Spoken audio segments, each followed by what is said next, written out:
नमस्कार विद्यार्थी मित्रांनो, तुम्हा सर्वांचं पुन्हा एकदा स्वागत आहे बीडीएस अकॅडमी आपल्या ऑफिशियल यूट्यूब चॅनलवर, जिथे आपण शिकतो मॅथ आणि रिझनिंगचे भन्नाट असे कन्सेप्ट अगदी सोप्या भाषेमध्ये.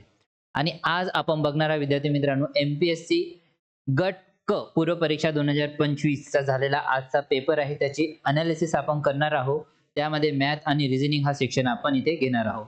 एकंदरीत सगळ्यात पहिले ओव्हरऑल पेपरवर आपण बोलूया.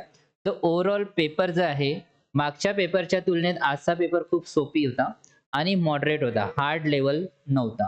एकदम पॉलिटीचे पण क्वेश्चन छान होते, सामान्य विज्ञानचे पण प्रश्न छान विचारले होते, करंट अफेअर पण छान होता आणि त्यात म्हणजे मॅथ आणि रिझनिंगचा सेक्शन खूपच सोपी विचारलेला होता. प्रत्येक मुलगा ॲटलीस्ट 18 ते 19 मार्क घेऊ शकणार असा हा पेपर होता विद्यार्थी मित्रांनो.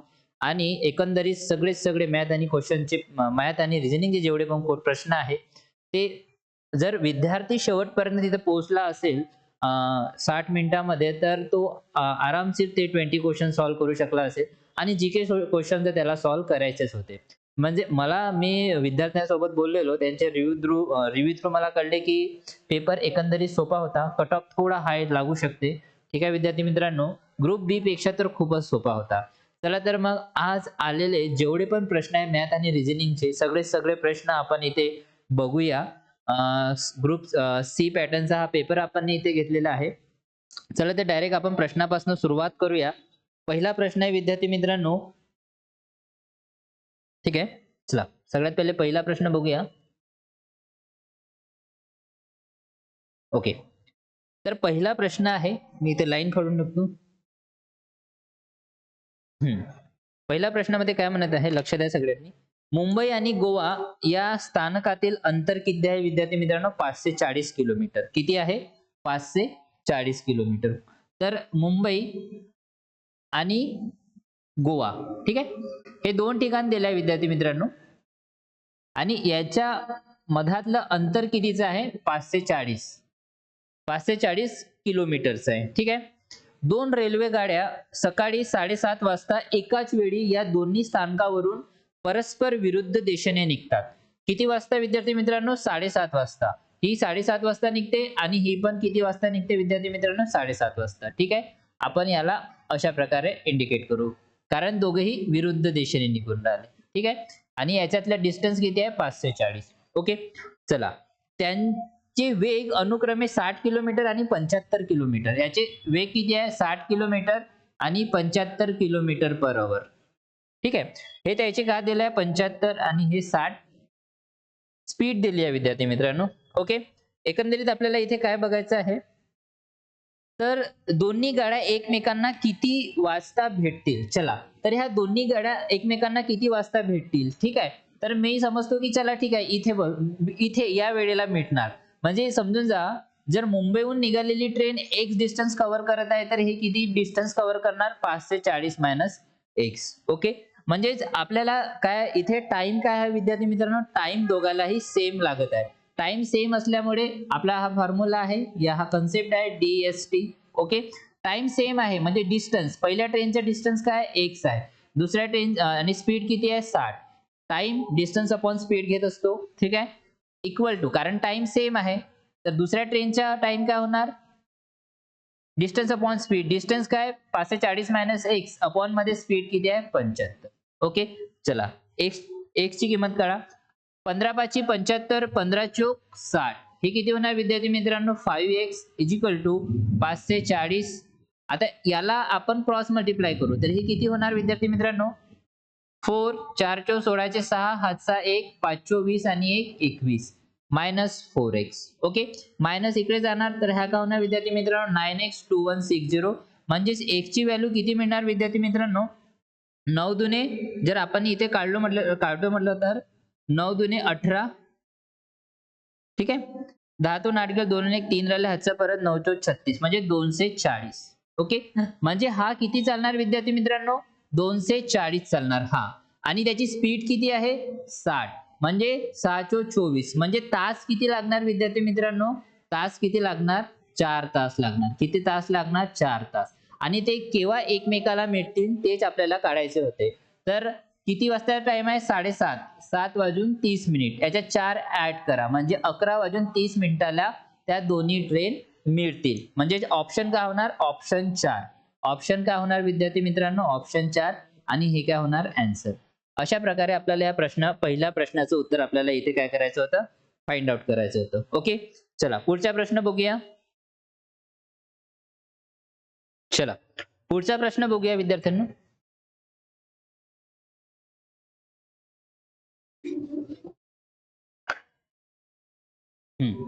एक दुकानदार एका कपाटाच्या छापील किमतीवर 50% सूट देतो. 50% सूट देतो, ठीक आहे.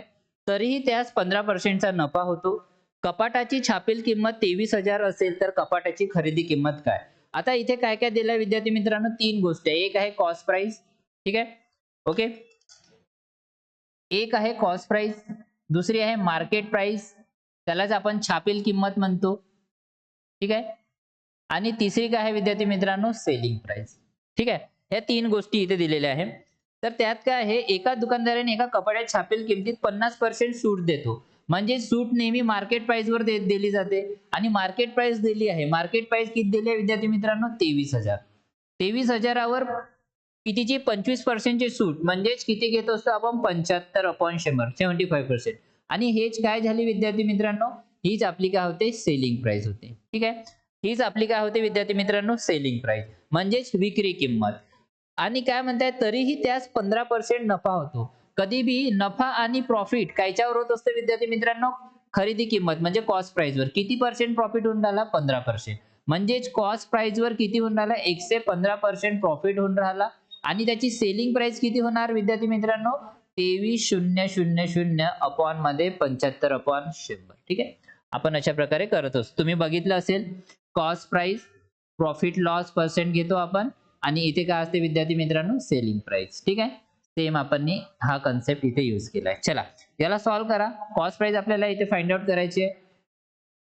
गुणिला 75 अपॉन मध्ये 100 गुणिला, आता हे इकडे जाणार तर हे काय होणार? 100 अपॉन मध्ये 115. चला इथनं आपल्याला काय मिळणार? खरेदी किंमत म्हणजेच कॉस्ट प्राइस. चला हे 2 शून्य आणि हे 2 शून्य गेले. ओके, 23 एक 23, 23 पाचे 115 आणि 15 पाचे 75. म्हणजे याची कॉस्ट प्राइस किती आली विद्यार्थी मित्रांनो? 15,000. ऑप्शन मध्ये आहे का? हो, ऑप्शन 3. ऑप्शन 3 हे झालं आन्सर, ठीक आहे. ओके, तर अशा प्रकारे या प्रश्नाचं उत्तर आपल्याला फाइंड आउट करायचं होतं. इथे जे मी क्वेश्चन्स घेतले आहेत त्याच्यावर ऑलरेडी टिक मार्क केलेले आहे, एका विद्यार्थ्यांनी केलेली आहे. ते आपण फक्त हा संभाव्य प्रश्नपत्रिका म्हणजे उत्तर आपण इथे काढत आहात विद्यार्थी मित्रांनो. मे बी त्याचं चुकीचं पण राहू शकते या त्याचं बरोबर पण राहू शकते, पण आपण काढलेले उत्तर ते संभाव्य आहे, ठीक आहे. ओके, ते करेक्टच असणार. चला पुढचा प्रश्न बघूया विद्यार्थी मित्रांनो. चला प्रश्न क्रमांक 83 व आपण इथे बघणार आहोत, ठीक आहे. या प्रश्नाकडे लक्ष द्या. खालील स्तंभालेखावरून वर्ष 1976 ते 1980 पर्यंत उत्पादन किती टक्क्यांनी कमी झाले ते आपल्याला काढायचे आहे, ठीक आहे. 1976 आणि 1980, ठीक आहे. 1980 मध्ये किती होते विद्यार्थी मित्रांनो? 500 उत्पादन होते, ठीक आहे. आणि 1976 मध्ये 3000 होते. आणि प्रश्नामध्ये प्रश्न काय विचारलाय? किती टक्क्यांनी कमी जास्त. आता कमी जास्त म्हटलं तर काय करत असतो विद्यार्थी मित्रांनो? याचा डिफरन्स किती आहे? 2500. कमी किती टक्क्यांनी कमी झालं म्हणते. कमी झालं तर आपण नेहमी काय घेत असतो? मोठी व्हॅल्यू खाली घेत असतो, ठीक आहे. हे 3000 गुणिला 100% आणि आपल्याला हेच पर्सेंट इथं फाइंड आउट करायचे होते. 1 2 3 1 2 आणि हे 3. तर आता बघा 250 आहे भागीला 3, 3 8 24, हे राहिले 10, 3 3 9, म्हणजे 83 आहे का? 83.33%. 83.33% इथे काय येणार विद्यार्थी मित्रांनो? आन्सर येणार. अशा प्रकारे आपल्याला या प्रश्नाचं उत्तर फाइंड आउट करायचं होतं. चला पुढचा प्रश्न बघूया. खूप सोपा प्रश्न आहे विद्यार्थी मित्रांनो. चला प्रश्न क्रमांक 84 बघूया. अगदी सोपे प्रश्न विचारलेला आहे ह्या वेळेस. खूपच सोपे प्रश्न आपल्याला इथे विचारलेला आहे विद्यार्थी मित्रांनो, ठीक आहे. प्रश्न क्रमांक 84. जर चौरसाची बाजू 25% ने वाढली तर त्या चौरसाचे क्षेत्रफळ किती टक्क्याने वाढले ते आपल्याला इथे फाइंड आउट करायचे आहे. If the side of the square is increase by 25% then area will be increase by what percent, ठीक आहे. जर समजा साइड किती असेल? सगळ्यात पहिले साइड असेल एका चौरसाची 100 सेंटीमीटर, ठीक आहे. आणि दुसरी पण साइड चौरस आहे तर 100, म्हणजे याचा एरिया किती होणार विद्यार्थी मित्रांनो? 10,000. आता हे काय होऊन राहिले 25% काय होऊन राहिले वाढ होऊन राहिली. तर मग साईड किती वाढणार 125. दुसरी पण साईड किती वाढणार 125. ठीक आहे. आता मला सांगा 125 चा स्क्वेअर किती होतो? 5 5 25 12 गुणिले 13 केले विद्यार्थी मित्रांनो तर 156. ठीक आहे. तर किती होणार 15625. मला सांगा किती वाढताना दिसून राहिलं आपल्याला? किती वाढताना दिसून राहिलं विद्यार्थी मित्रांनो सांगा पटकन? 56.25% ने आपल्याला हे इन्क्रीज होताना दिसून राहिलं. ठीक आहे. ऑप्शन 3 हे झालं त्याचं झालं आन्सर. ऑप्शन 3 हे आन्सर. अशा प्रकारे आपल्याला या प्रश्नाचं उत्तर इथे फाइंड आउट करायचं होतं. अगदी सोपा प्रश्न इथे विचारलेला होता. ठीक आहे. चला पुढचा प्रश्न बघूया विद्यार्थ्यांनो. चला या प्रश्नाकडे लक्ष द्या. सरळ व्याजाने 5,000 रुपयांची रक्कम 3 वर्षात 5,600 रुपये होते, तर व्याज दरात 3% वाढ केली. तर याच मूळ रकमेचे 3 वर्षानंतर किती रुपये होतील आपल्याला इथे फाइंड आउट करायचे आहे. ठीक आहे. सरळ व्याजाने 5,000 रुपयांची रक्कम 3 वर्षात 5,600 रुपये होतात. म्हणजेच आपल्याला काय मिळून राहिलं इथे इंटरेस्ट मिळून राहिला. ठीक आहे. किती 600 रुपये. इथे प्रिन्सिपल म्हणजे मुद्दल किती आहे विद्यार्थी मित्रांनो? किती आहे विद्यार्थी मित्रांनो 5,000. ठीक आहे. गुणिला आपण इथे काय करत असतो आता किती वर्ष दिले आहेत 3 वर्ष. 3 वर्षांनी इथे 100% आपण इथे काय घेत असतो आणि इथे आपल्याला काय मिळणार विद्यार्थी मित्रांनो रेट. चला सगळ्यात पहिले इथे रेट फाइंड आउट करून घेऊ आपण. 1 2 3 1 2 आणि 3. ठीक आहे. 3 1 3 3 2 6 म्हणजे इथे 20 राहिले आणि 520 म्हणजे रेट मिळाला विद्यार्थी मित्रांनो किती 4%. ठीक आहे. रेट आपल्याला 4% मिळाला. जर या व्याज दरात 3% ने वाढ केली. चला ठीक आहे. इथे पुन्हा 3% ने आपण वाढ केली तर आपल्याला किती रेट किती मिळणार विद्यार्थी मित्रांनो 7%. तर याच मूळ रकमेचे 3 वर्षानंतर किती रुपये होतील? तर मग याच मूळ रकमेचे 3 वर्षानंतर किती रुपये होतील ते आपल्याला फाइंड आउट करायचे आहे. तर मूळ रक्कम किती आहे विद्यार्थी मित्रांनो 5,000 जे की 100% आहे. ठीक आहे. रेट किती काढायचा आहे इथे आता घ्यायचा आहे 7%. किती वर्षासाठी 3 वर्षासाठी. ठीक आहे. पर्सेंट गेले विद्यार्थी मित्रांनो हे 2 शून्य आणि हे 2 शून्य गेले. 7 3 21 आणि 21 पाचे 105 आणि 0. हे काय मिळाले विद्यार्थी मित्रांनो सरळ व्याज म्हणजे सिंपल इंटरेस्ट. आणि मुद्दल किती आहे विद्यार्थी मित्रांनो 5,000. कारण आपल्याला काय काढायचे आपल्याला मूळ रक्कम म्हणजे अमाउंट इथे आपल्याला फाइंड आउट करायचे आहे. किती होणार 0506 म्हणजे उत्तर 6050. ऑप्शन नंबर 4 याचं उत्तर असायला पाहिजे. हे झालं आन्सर. या प्रकारे आपल्याला या प्रश्नाचं उत्तर इथे फाइंड आउट करायचा होता. अगदी सोपा प्रश्न होता विद्यार्थी मित्रांनो. Put the value get the answer सारखं काम होतं. ठीक आहे.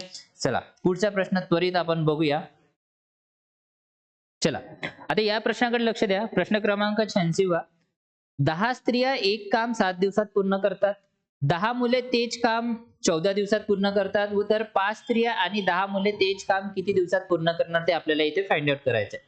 काय म्हटलंय 10 स्त्रिया कोणतेही काम 7 दिवसात पूर्ण करतात. ठीक आहे. एक काम 7 दिवसात पूर्ण करतात आणि हे एवढंच काम 10 मुले 14 दिवसात पूर्ण करतात. किती दिवसात पूर्ण करतात विद्यार्थी मित्रांनो 14 दिवसात पूर्ण करतात. कारण काम एकच असल्यामुळे आपण हे दोघांना काय केलं इक्वेट केलं. ठीक आहे.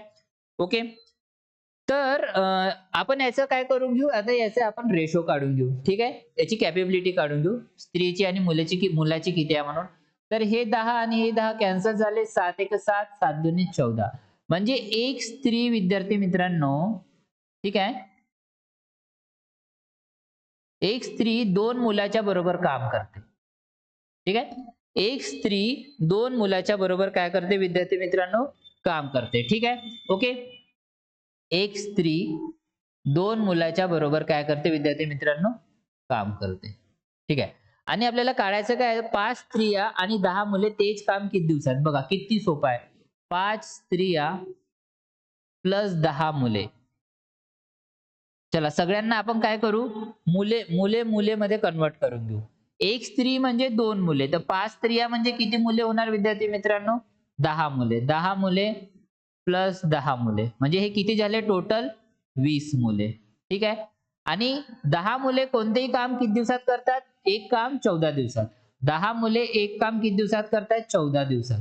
तर हे 20 मुले किती दिवसात करणार. ठीक आहे. याला आपण क्रॉस करत असतो. ठीक आहे. जनरली 10 मुले कोणतेही काम 14 दिवसात करतात तर 20 मुले किती दिवसात करतात याला आपण क्रॉस नाही करत, असं फाडून आपण याच्यात काय करतो, क्रॉस अशा प्रकारे करतो. म्हणजे हा 0 आणि हा 0 कट करतो, ठीक आहे. आणि बेसाती 14 म्हणजे आन्सर किती होणार, 7 दिवस.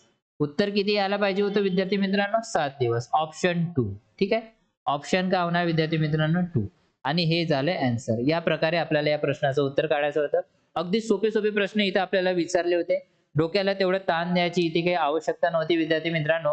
आणि हमखास 20 पैकी 20 सगळे विद्यार्थी घेऊ शकतात जे डेली बेसिसवर प्रॅक्टिस करतात विद्यार्थी मित्रांनो, ठीक आहे.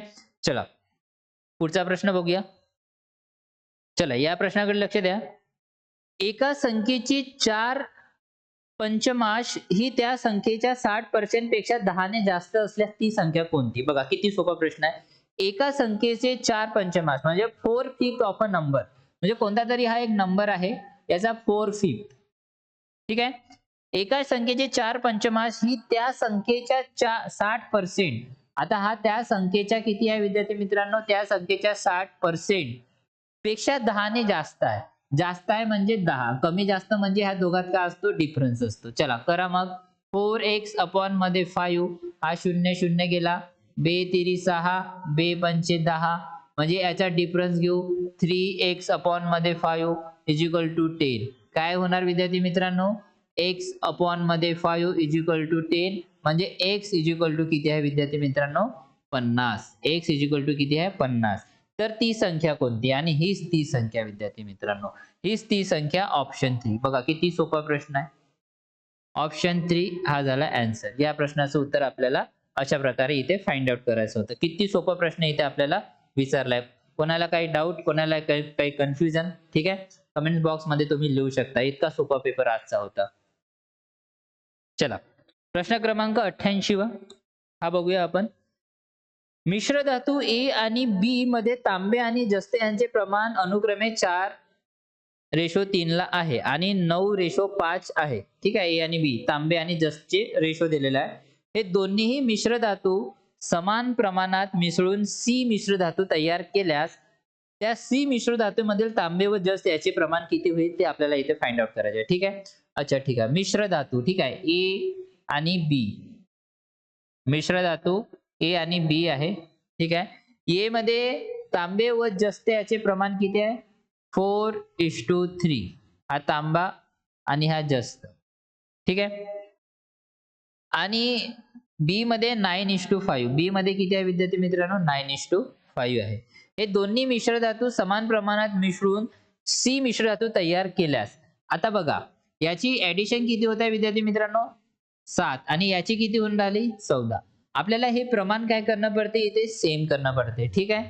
मिक्सचर अँड एज्युकेशन मध्ये आपल्याला जर असे दोन रेशो आणि त्या दोन रेशो मधून आपल्याला त्यांचा मधातला रेशो फाइंड आउट करायचा आहे, तर आपल्याला हे दोन रेशो काय करणं पडते, समान. तर समान करण्यासाठी आपण काय करू विद्यार्थी मित्रांनो, याला समान करण्यासाठी इंटू 2 इथे करणं पडेल, ते इंटू 2 इथे पण करू, इंटू 2 इथे पण करू. तर 4 दुने काय होणार 8, 3 दुने काय होणार 6. ह्या दोघांची काय करू विद्यार्थी मित्रांनो, ऍडिशन करू. चला 9 आणि 8 किती होते विद्यार्थी मित्रांनो, 17, आणि 6 आणि 5 किती होते, 11. हे झालं आपलं आन्सर. अशा प्रकारे आपल्याला हे आन्सर करायचं होतं. 17:11 ऑप्शन 2 या प्रश्नाचं हे उत्तर होते विद्यार्थी मित्रांनो. अगदी सोप्या पद्धतीत तुम्हाला हे काढता आलं पाहिजे होतं, ठीक आहे. ज्यांनी हा प्रश्न एकंदरीत 5-6 महिन्यामध्ये बघितला असेल तो इझिली काढू शकतो. याला काढण्याच्या पुष्कळ साऱ्या मेथड आहे. ही सगळ्यात सोपी मेथड मी तुम्हाला इथे सांगितलेली आहे. चला पुढचा प्रश्न आपण घेऊया. चला प्रश्न क्रमांक 89 बघूया इथे. 2 क्रमागत विषम संख्याच्या वर्गातील फरक, विषम संख्याच्या वर्गातील फरक 112 आहे. त्यापैकी लहान संख्येचा वर्ग किती. 2 क्रमागत विषम संख्या म्हणजे हे एक विषम संख्या असेल तर 2 क्रमागत विषम संख्या हे काय होणार, +2. म्हणजे हे 3 असेल तर हे किती होणार विद्यार्थी मित्रांनो, 5. हे जर समजून जा विद्यार्थी मित्रांनो, 5 असेल तर हे किती, 7. अशा प्रकारे हे कोणते तरी संख्या आहे, माहिती नाही आपल्याला, फक्त आपण याला अशा प्रकारे पुट केलं. ह्या संख्या आहेत, ठीक आहे. ओके, तर या संख्यातील वर्गातील फरक दिलेला आहे विद्यार्थी मित्रांनो 112. तर लहान संख्येचा वर्ग किती ते आपल्याला फाइंड आउट करायचा आहे. चला याच्या वर्गातील फरक आपण काढून घेऊ. याचा वर्ग केला, ठीक आहे, याचा पण वर्ग केला आणि यांचा फरक किती दिला विद्यार्थी मित्रांनो, 112. चला तर ठीक आहे, तर आता याला याला आपण कसं सॉल्व्ह करू? X square plus 4 plus 4x minus x square is equal to 112. ठीक आहे, हे सूत्र तुम्हाला सॉल्व्ह करता आलं पाहिजे. हे x square cancel, 4x is equal to 4 इकडे जाणार, 112 मधून 4 गेले किती राहिले? 108. म्हणजे x इज इक्वल टू किती होणार? 4 दुने 8, 2 4 7 28. अच्छा x किती आला विद्यार्थी मित्रांनो? 27. मग मोठी संख्या किती होणार? 29. तर छोटी संख्या किती आहे? 27. 27 चाच वर्ग आपल्याला विचारला आहे. किती होते? 729. प्रश्नाच्या उत्तर मध्ये आहे का? हा, ऑप्शन 2. ऑप्शन 2 हे झालं आन्सर. ठीक आहे, अशा प्रकारे आपल्याला या प्रश्नाचं उत्तर इथे फाइंड आउट करायचं होतं. कोणाला काही डाऊट, काही कन्फ्युजन? ओके, खूप सोपा प्रश्न इथे आपल्याला इथे विचारला होता. चला पुढचा प्रश्न बघूया पुन्हा. चला प्रश्न क्रमांक 90 आपण इथे बघूया विद्यार्थी मित्रांनो. काय म्हणत आहे? 0.11 चा होल स्क्वेअर मायनस 0.01 चा होल स्क्वेअर अपॉन मध्ये काय आहे विद्यार्थी मित्रांनो? 1.2. ठीक आहे, आणि इथे आपल्याला काय व्हॅल्यू येणार ते फाइंड आउट करायचे आहे. एकंदरीत आपण याला अशा प्रकारे म्हणू शकू, काय? ए स्क्वेअर मायनस बी स्क्वेअर अपॉन मध्ये 1.2. म्हणजे याला कसं लिहिता येणार? ए प्लस बी, ए मायनस बी अपॉन मध्ये 1.2 आहे की नाही? या सूत्राला आपण अशा प्रकारे कन्वर्ट केलं. ठीक आहे, चला समोर लक्ष द्या. आता ए प्लस बी, हा ए आहे विद्यार्थी मित्रांनो, ठीक आहे, आणि हा काय? बी आहे. ए प्लस बी म्हणजे 0.11 आणि 0.01 यांची जर ऍडिशन केली तर काय होणार?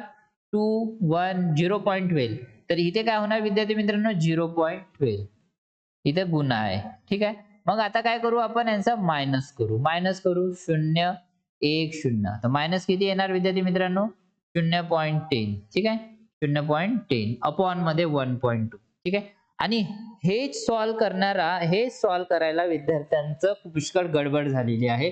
इथे पुष्कळ विद्यार्थ्यांनी रॉंग करून आलाय. चला तर लक्ष द्या, याला सॉल्व्ह कसं करायचं होतं बघा. 0.12 आहे तर मी याला 12 लिहितो आणि याच्या खाली काय येणार? 100 येणार, तर 100 खाली जाणार. ठीक आहे, आणखी मी सोप्या पद्धतीत तुम्हाला लिहून दाखवतो. ठीक आहे, टेन्शन नको घ्या. 12/100 असं आपण इथे लिहू शकतो, गुणिला 10/100 असं आपण इथे लिहू शकतो, अपॉन मध्ये 12/10 अशा प्रकारे आपण इथे लिहू शकलो असतो. ठीक आहे, याला आणखी कसं सिम्प्लिफाय करता येणार? ठीक आहे, बघा यालाच आपण अशा प्रकारे लिहू शकतो, 12 गुणिला 10 अपॉन मध्ये हे 100 खाली येणार, हे पण 100 खाली येणार, आणि खालचे 12 जसेच तसे, आणि हे 10 वर जाणार म्हणजे इंटू 10 होणार. तर हे 10 आणि हे 100 कॅन्सल झाले, हे 12 आणि हे 12 कॅन्सल झाले, म्हणजेच उरले काय विद्यार्थी मित्रांनो? 1/100. ठीक आहे, म्हणजे याला 0.01 असं लिहू. आहे का ऑप्शन मध्ये 0.01? याचं उत्तर ऑप्शन नंबर 1 असणार. ठीक आहे, हे झालं आन्सर. ठीक आहे, या मुलांनी चुकीचं मारलंय. इथे याचे आन्सर काय येणार? 0.01 येणार. ठीक आहे, काय येणार? 0.0. तुम्ही डायरेक्ट इथून याला काढू शकता, हे मी तुम्हाला आणखी एक्सप्लेन करून सांगितलंय कशा प्रकारे निघते म्हणून. पण याचं जे करेक्ट उत्तर आहे ते 0.01. ठीक आहे, 0.01. चला हे स्क्रीनशॉट घेऊन घ्या विद्यार्थ्यांनो. पुढच्या प्रश्नावर जाऊया आपण. चला या प्रश्नाकडे लक्ष द्या विद्यार्थी मित्रांनो. रिझनिंगचा प्रश्न आहे हा. एका सांकेतिक भाषेत थँक्सला SKNTHA असे लिहिलेले आहे, तर त्याच सांकेतिक भाषेत स्टुपिडला काय लिहिणार? थँक्सला काय लिहिलंय विद्यार्थी मित्रांनो? SKN आणि मग THA.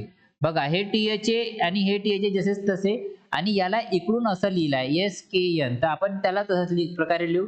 इकडून याला असं लिहू DIP, आणि याला जसं तसं लिहू STU. बघा किती सोपा प्रश्न होता विद्यार्थी मित्रांनो. ऑप्शन मध्ये आहे का DIP STU? ऑप्शन 2 आहे विद्यार्थी मित्रांनो. हे झाले या प्रश्नाचं उत्तर, आणि याला तुम्हाला टिक मार्क करायचं होतं. ठीक आहे, गोला करून टिक करायचं होतं. ओके, चला पुढचा प्रश्न बघूया. इतका सोपी प्रश्न विचारलेला होता हा. चला प्रश्न क्रमांक 92. हा थोडा लेंदी प्रश्न आहे, पण हा म्हणजे डायग्राम तुम्ही व्यवस्थित काढली तर तुम्हाला कळून जाणार की काय नातेसंबंधाचा हा प्रश्न आहे. तर ठीक आहे, एवढा पण नाही, मोठा वाचायला दिसतो म्हणून याला सोडून द्यायचं नाही. टाइम मिळाल्यावर जे आपल्याला इन्फॉर्मेशन दिली आहे ते पुटअप करत जायचं आणि उत्तर काढायचं. ठीक आहे, चला पटापटा आपण या प्रश्नाला सॉल्व्ह करूया आणि काय काय करायचं ते आपण इथे बघूया. राणी आणि सुरेश एक जोडपे असून, ठीक आहे, तर हे राणी आहे विद्यार्थी मित्रांनो आणि हा कोण आहे, सुरेश आहे. ठीक आहे, हे दोघंही काय आहे, जोडपे आहे म्हणून मी याला असं दाखवून राहिलो. ठीक आहे, राणी आणि सुरेश एक जोडपे असून त्यांना मेधा आणि दीप्ती अशा 2 मुली आहे. आता बघा, मेधा, ठीक आहे, आणि दुसरी तिची बहीण कोणती, दीप्ती. ह्या 2 मुली आहे विद्यार्थी. मुली आहे म्हणून आपण काय करू, याला टिक मार्क करून देऊ, म्हणजे मुलीला मायनस चिन्ह देतो आणि हे नवरा बायको आहे म्हणून याला प्लस आणि याला मायनस देऊन देऊ. ठीक आहे, मेधा आणि दीप्ती अशा 2 मुली आहेत. दीप्तीचे लग्न अनुराग सोबत झालेले आहे. आता दीप्तीचे लग्न अनुराग म्हणजे हा इथे अनुराग असेल. ठीक आहे, हा अनुराग. ठीक आहे, तर हा प्लस असेल, हा मायनस असेल. हे दोघं काय पती पत्नी आहे. दीप्तीचे लग्न अनुराग सोबत झालेले आहे. ठीक आहे, जो म्हणजे अनुराग जो गरिमा आणि तुषार यांचा मुलगा आहे. ठीक आहे, तर यांचा मुलगा आहे म्हणते. कोण कोण विद्यार्थी मित्रांनो, गरिमा आणि तुषारचा मुलगा आहे. हे गरिमा आणि हे कोण आहे विद्यार्थी मित्रांनो, तुषार. ठीक आहे, हे दोघंही काय नवरा बायको आहे, म्हणजे हा प्लस असणार, हे मायनस असणार, हा त्यांचा मुलगा आहे. ठीक आहे, निधी ही अनुरागची मुलगी आहे.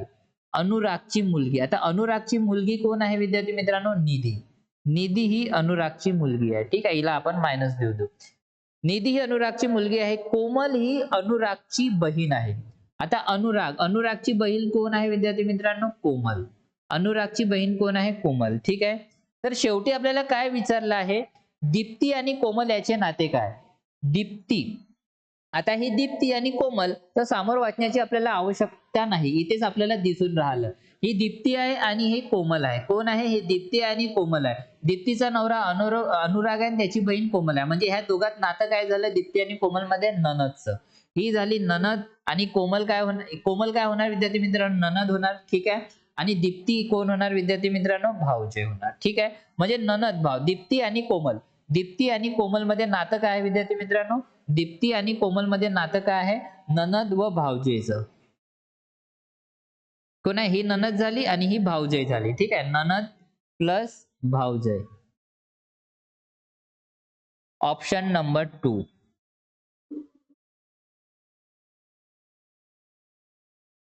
हे झालं आन्सर. बघा, अशा प्रकारे तुम्हाला फाइंड आउट करायचं. सगळ्यात पहिले शेवटी लक्ष देऊन द्यायचं. काय लक्ष द्यायचं, की दीप्ती आणि कोमल नाते कोणाबद्दल विचारलंय, बस इथेच आपल्याला क्लिअर होते. पूर्ण सॉल्व्ह करण्याची आवश्यकता नाही. ठीक आहे, चला पुढचा प्रश्न बघूया विद्यार्थी. चला, या प्रश्नाकडे लक्ष द्या. खालील आकृतीत किती त्रिकोण आहे. खालील आकृतीत किती त्रिकोण आहे ते आपल्याला इथे फाइंड आउट करायचं आहे. किती त्रिकोण आहे, 1 2 3 4 5. ठीक आहे, ओके, कारण हा आपल्याला ग्रुप बी मध्ये पण आलेला हा प्रश्न आहे. 1 2 3 4 आणि 5. 1 2 3 4 5. 1 2 3 4 आणि 5. मग याला काय करतो, ह्याच्या सगळ्यात आपण काय करत असतो, किती ट्रायंगल आहे, किती त्रिकोण आहे हे काढायचे असते, तर आपण डायरेक्ट काय करतो, 1 + 2 + 3 + 4 + 5 करतो. 5 आणि 4 9 आणि 3 12 13 14 आणि 1 काय होते, 15. तो टोटल किती त्रिकोण आहे विद्यार्थी मित्रांनो, टोटल 15 त्रिकोण आहे. ठीक आहे, टोटल किती त्रिकोण आहे, 15.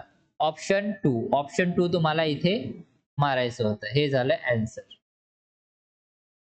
ओके, ठीक आहे, चला खूप सोपा प्रश्न होता. ग्रुप बी मध्ये पण असाच प्रकारचा प्रश्न आलेला आपल्याला बघायला मिळाला. चला पुढचा प्रश्न बघूया. चला, प्रश्न क्रमांक 94. अगदी सोपा प्रश्न आहे विद्यार्थी मित्रांनो. हा पण स्पंदनने 120 पानाच्या एका पुस्तकाच्या 3/6 भाग वाचला असेल.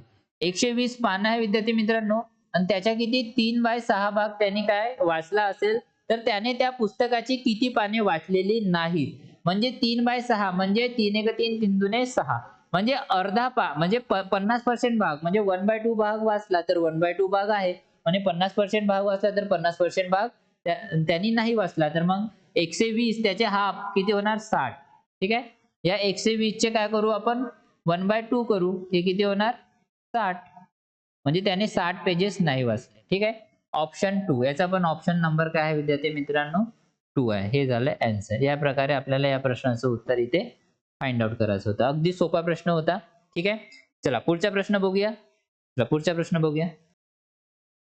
चला या प्रश्नाला बघूया विद्यार्थी मित्रांनो. या प्रश्न रिझनिंगचा प्रश्न आहे. याला कसं सॉल्व्ह केलं जाते तुम्हाला मी पहिले सांगितलं होतं. किती पहिले मोजून घ्यायचं. 1 2 3 4 5 6 7 8 9 10 11 12 13 14 15 16 17 18 18 आहे म्हणजे 1 2 3 1 2 3 याच्या 6 6 च्या जोड्या केल्या तर होणार. पण ठीक आहे, पण एक लक्ष हे पण द्यायचं, इथं 2 आहे, इथे 3 आहे, इथे 4 आहे, तर इथे 5 असायला पाहिजे. एक लॉजिक हे पण बनते विद्यार्थी मित्रांनो. म्हणजे जर बघितलं गेलं तर ए ए इथे बी येऊ शकते, ए ए इथे बी येऊ शकते बघा. 2 नंतर बी, 3 नंतर बी, मग इथे 4 नंतर बी आला पाहिजे, मग 5 नंतर इथं बी आला आहे, तर मग 1 2 3 4 इथे काय येणार विद्यार्थी मित्रांनो ए.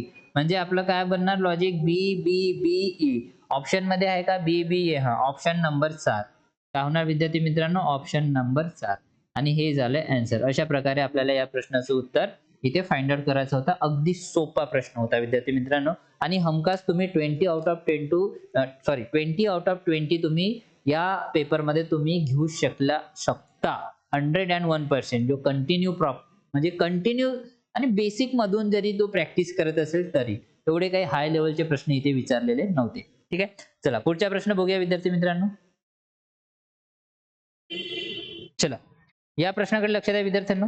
खालील अंक मालिका पूर्ण करा. अंक मालिका पूर्ण करायची आपल्याला. ओके, बघा point point point point point आहे. तर जर समजून जा, मी याला ऍज अ पैसे समजतो. ठीक आहे, 3.75 पैसे मध्ये आपण किती 4 आणि 1 म्हणजे 1.25 पैसे जर आपण इथे ऍड केले तर 5 रुपये होणार. 5 मध्ये जर 1.25 ऍड केले तर किती होणार? 6.25 ऍड होणार. ठीक आहे, हे आपण इथे काय करू ऍड करून राहिलो. ठीक आहे, त्याच प्रकारे याच्यात 1.25 पैसे ऍड केले तर हे किती होणार? 6.50 म्हणजे 7.50 होणार. इथे पण 1.25, मग इथे पण 1.25 आपण इथे ऍड केले म्हणून 8.75 झाले. आणि इथे पण 1.25 आपण काय करू विद्यार्थी मित्रांनो ऍड करू. 75 मध्ये 25 मिळाले तर हे 1 रुपया आणि हा 8 9 आणि 1 10 म्हणजे इथे किती आला पाहिजे 10. ऑप्शन मध्ये 10 आहे का विद्यार्थी मित्रांनो? हो, ऑप्शन 4 हे काय होणार? ऑप्शन 4. आणि हे झालं विद्यार्थी मित्रांनो आन्सर. अशा प्रकारे आपल्याला या प्रश्नाचं उत्तर इथे फाइंड आउट करायचं होतं. ओके, अगदी सोपा प्रश्न होता. चला आपण एंडिंग वर पोहोचूनच राहिलेलो आहोत. पुढचा प्रश्न बघूया. चला हा प्रश्न बघूया 97वा. अगदी सोपा प्रश्न आहे. ठीक आहे, आदित्य घरापासून उत्तरेकडे चालत जातो. ठीक आहे, समजा आदित्य इथे आहे, उत्तरेकडे घराकडे चालत जातो. ओके, काही वेळानंतर तो उजवीकडे वळतो. उजवीकडे म्हणजे इकडे वळतो तो. ठीक आहे, आणि थोडे पुढे जाऊन डावीकडे ओढतो. म्हणजे आता पुन्हा पुढे जाऊन तो काय करतो? मग आता डावीकडे ओढतो. ठीक आहे, ओके. शेवटी 1 किलोमीटर चालल्यानंतर तो पुन्हा डावीकडे ओढतो. म्हणजे इकडून हा पुन्हा डावीकडे ओढतो. ठीक आहे, तर आता तो कोणत्या दिशेने चालत आहे? हे उत्तर, हे दक्षिण, हे पूर्व आणि हे पश्चिम. तर काय होणार विद्यार्थी मित्रांनो? पश्चिम. पश्चिम दिशेकडे आहे तो. ऑप्शन नंबर 4 हे झालं आन्सर. या प्रश्नाचं उत्तर तुम्हाला पश्चिम मारायचं होतं. ओके, चला पुढचा प्रश्न बघूया. चला प्रश्न क्रमांक 98. राम श्याम जॉन यांच्या 5 वर्षापूर्वीच्या वयाची सरासरी किती दिलेली आहे विद्यार्थी मित्रांनो? राम श्याम आणि जॉन यांच्या 5 वर्षापूर्वीची वयाची सरासरी किती दिलेली आहे विद्यार्थी मित्रांनो? 16.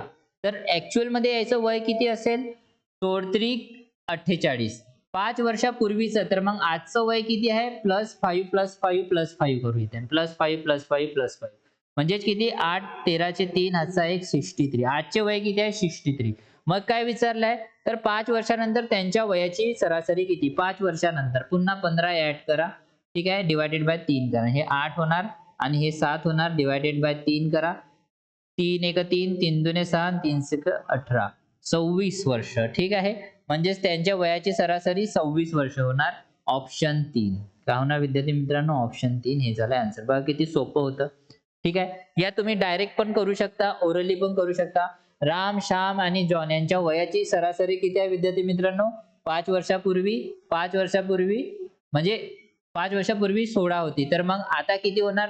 +5 करा म्हणजे 21. मग 5 वर्षानंतर किती होणार? पुन्हा +5 करा, तर तुम्हाला उत्तर किती मिळणार? 26. अशा प्रकारे पण तुम्ही या प्रश्नाला सॉल्व्ह करू शकले असते. ठीक आहे, चला पुढचा प्रश्न बघूया विद्यार्थ्यांनो. चला प्रश्न क्रमांक 99 बघूया. स्टेटमेंट अँड अजम्पशन मधला हा प्रश्न आहे विद्यार्थी मित्रांनो. विद्यार्थी जुनी माहिती गोळा करतो, नव्या माहितीशी तुलना करतो, चुका शोधतो आणि नवीन निष्कर्ष सुचवतो. हा कोणता मानसिक प्रक्रियाचा प्रकार आहे तो आपल्याला इथे फाइंड आउट करायचा आहे. ठीक आहे. चला आपण काय करू, इलिमिनेशन मेथडनी सॉल्व्ह करण्याचा प्रयत्न करू. विद्यार्थी जुनी माहिती गोळा करतो म्हणजेच काय, गोळा करणे म्हणजेच काय होते, एक प्रकारचे निरीक्षण करणे. तर म्हणजे निरीक्षण करणे तर इथं होणार नाही कारण समोर पुन्हा आपल्याला माहिती दिलेली आहे. नव्या माहितीशी तुलना करतो, मग त्यानंतर चुका पण शोधतो. ठीक आहे. आता तुलना करतो, चुका शोधतो आणि मग निष्कर्ष पण काढतो. म्हणजे तो का कोणाचं अनुकरण थोडी करून राहिला, स्वतःच तर त्या सगळ्या गोष्टी करून राहिला, तर मग अनुकरण पण नाही होणार आणि तो पाठांतर पण नाही करून राहिला, तर म्हणजे मग काय होणार, मूल्यांकन. ऑप्शन 2 याचा आन्सर काय होणार विद्यार्थी मित्रांनो, ऑप्शन 2 हे झालं आन्सर. तर याचं तुम्हाला उत्तर ऑप्शन 2 मारायचं होतं. ठीक आहे. चला शेवटचा प्रश्न बघूया विद्यार्थी मित्रांनो. ठीक आहे. चला अगदी शेवटच्या टप्प्यावर आपण पोहोचलेलो आहोत. शेवटचा प्रश्न आहे विद्यार्थी मित्रांनो 100वा. ठीक आहे. सिरीज आहे हा प्रकारची, एक प्रकारची. खालील संख्या मालिकेतील प्रश्नचिन्ह जागी कोणती संख्या येणार ते आपल्याला इथे फाइंड आउट करायचे. ठीक आहे. 3 डिजिट नंबर आहे, ऑब्विसली याच्यात काही नाही, डिफरन्सेस दिला असेल. ठीक आहे. 197 मधून 70 गेले, किती राहिले, 7 राहिले आणि 27 राहिले इथे विद्यार्थी मित्रांनो. 200 मधून, ठीक आहे, आता 97 म्हणजे 3 आणि हे 29 राहणार इथे. याचा पण डिफरन्स घेतला, 150 मधून 120 गेले, तर हे किती होणार विद्यार्थी, 250 आणि हे म्हणजे राहिले 30. 30 मधून 6 गेले तर राहिले 24. 24 आणि 7 किती होते विद्यार्थी मित्रांनो, सांगा पटकन. हे किती झाले, एक मिनिट. ठीक आहे. किती होते, 31 होते. ठीक आहे. चला पटकन सांगा, 31. मग इथे काय होणार बघा, 27, 28, 29, 30, 31, 32 आणि इथे काय येणार, 33. तर हे किती होणार, 7 आणि 3 10 चे 0, हातचा 1, 5 आणि 4 9 आणि 2. बघा किती सोपी सिरीज होती, 290. ऑप्शन 2. ऑप्शन काय होणार विद्यार्थी मित्रांनो, ऑप्शन 2 हे झालं आन्सर. या प्रकारे तुम्हाला या प्रश्नाचं उत्तर काय करायचं होतं, फाइंड आउट करायचं होतं. ओके. तर हे विद्यार्थी मित्रांनो आज आपण group C, MPSC group C 2025 चा पूर्व परीक्षेचा मॅथ आणि रिझनिंग मध्ये आलेले जेवढे बी प्रश्न आहे ते सगळे प्रश्न आपण इथे आज कव्हर केलेले आहे विद्यार्थी मित्रांनो. कसे वाटले सांगा. पेपर अगदी सोपा होता, कट ऑफ वाढू शकतो. ठीक आहे. तर मला हेच म्हणायचं आहे, जो कोणी नवीन विद्यार्थी असेल प्लीज चॅनलला सबस्क्राईब करा, व्हिडिओला लाईक करा आणि आपल्या मित्रमैत्रिणींपर्यंत शेअर करा. कारण असे प्रकारचे व्हिडिओ आणि मॅथ आणि रिझनिंगचे रिलेटेड जे पण तुमचे डाउट्स असतात ते प्लीज कमेंट बॉक्समध्ये विचारत चला. सिद्धन आपण फाउंडेशन बॅच सुरू केलेली आहे. त्या फाउंडेशन बॅच मध्ये आपली ऑफलाईन बॅचेस तसं सुरू असते. एमपीएससीचा हा पेपर होता म्हणून आपण याला ऑनलाईन घेतलेला आहे. अशाच प्रकारचे पेपर आपण नेहमी घेत असतो आणि ऑफलाईनचे जे पण काही डाउट्स असतात ते पण मी आपल्या या चॅनलवर घेत असतो विद्यार्थी मित्रांनो. तर चॅनलला सबस्क्राईब करा, व्हिडिओला लाईक करा आणि आपल्या मित्रमैत्रिणींपर्यंत शेअर करा. भेटू आपण पुढच्या व्हिडिओमध्ये एका नव्या कन्सेप्ट सोबत, एका नव्या पेपरच्या अनालिसिस सोबत. तोपर्यंत धन्यवाद.